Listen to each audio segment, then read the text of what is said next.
Hello, welcome to MTG Pro Tutor. I am Sean Pennard, your host, and today we're opening this Cons of Tarkir booster pack. When I'm drafting, the first thing I always do is take out the marketing card and the land, and then I look at our rare, which is a foil Swarm of Bloodflies. Nice. We'll take a look at that card in a little bit here. I think I have another foil one as well. Alright, so our rare is Herald of Anafenza. Very nice. A 1/2 for 1 mana. It does have Outlast of 3, so it can give itself a +1/+1 counter. And when you activate Herald of Anafenza's Outlast ability, you put a 1/1 white warrior creature token onto the battlefield. Ooh, so this, as a first pick, is an excellent reason to go into black-white warrior. Now what's really interesting is that the Herald himself is actually a soldier, not a warrior. So it doesn't get all the nice warrior benefits, but it makes warriors. For 3 mana, you can make a warrior and make itself stronger, which is really nice. So I like Herald of Anafenza. Let's see what else this pack has to offer.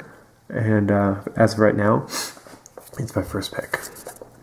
So cancel, standard, counter target spell, but in limited, counter spells aren't everything that they may be in standard or other formats. So just be careful with that. I'm definitely not going to take it over a solid removal or a solid creature. Barrage of Boulders is an excellent falter effect. You deal 1 damage to each creature that you don't control. And if you have Ferocious, then they can't block this turn. So for 3 mana, that's not bad. Krumar Bondkane, here's a warrior. A 5/3 for 5 mana. He does have Morph for 5. Lens of Clarity, never play. It's just worthless. Like, it's going to take up a spot in your deck that could be used with pretty much any other card will be better than this one. Just because it's not very relevant, and wasting a spot in your deck for a card like this can really set you back. You look at the top card of your library and at face down creatures you don't control anytime you want. So it sounds cool, but this is one of those cards that's really going to separate the boys from the men, because let's just say the men don't draft this card. War Behemoth is a 3/6 for 6 mana. It does have Morph for 5, so that's nice. You can flip it up a turn sooner. Scoured Barrens, the black-white, which is an enemy pair, so that's really good. Refuge gives you 1 mana, or gives you 1 life when it comes into play. Embodiment of Spring, I think is better in sealed than in limited. For 1 mana, you get a 0/3, and then for 2 mana, you can tap it, sack it, and get another land. Active Treason, a good finisher effect for your aggressive, typically red-white deck. I really like Efreet Weapon Master. It has first strike, it's a 4/3, and for 5 mana, you can turn it face up. When it is turned face up, or when it enters the battlefield, another creature gets +3/+0. So it can really ruin your opponent's attack when they weren't expecting 2 of their creatures to die. I like Kintree Invocation.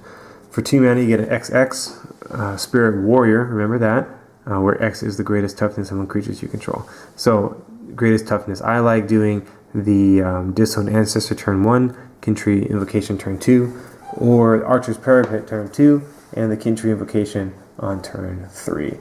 That way you get a 4/4 or a 5/5 as early as turn 2 or 3. So I like that. Cranial Archive, no real need for this. Exile Cranial Archive, a target player shuffles his or her graveyard into his or her library, and then you draw a card. So you can either thwart your opponent's Sultai plans, or you can play Sultai yourself and just self-mill, and go through all your deck, and then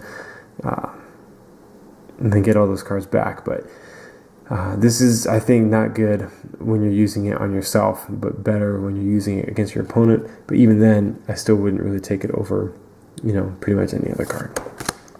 Sultai Charm, choose 1, target, destroy target destroy target monocolored creature, destroy target artifact or enchantment, draw 2 cards, then discard a card. So, card selection there. And then finally we have our foil Swarm of Bloodflies. For 5 mana, you get a 2/2 flyer. And then when another creature dies, put a +1/+1 counter on Swarm of Bloodflies. So it's really not that good. It slowly builds up its strength, but for 5 mana, that's just asking too much, I think. So I am going to stick with the Herald of Anafenza and the Kintree Warden being my second pick. So, Herald of Anafenza, you've made the cut. Let me know what you would pick. You saw the cards in this pack. Leave a comment below and let's chat. I'm Sean Penrod, and we'll see you in the next pack.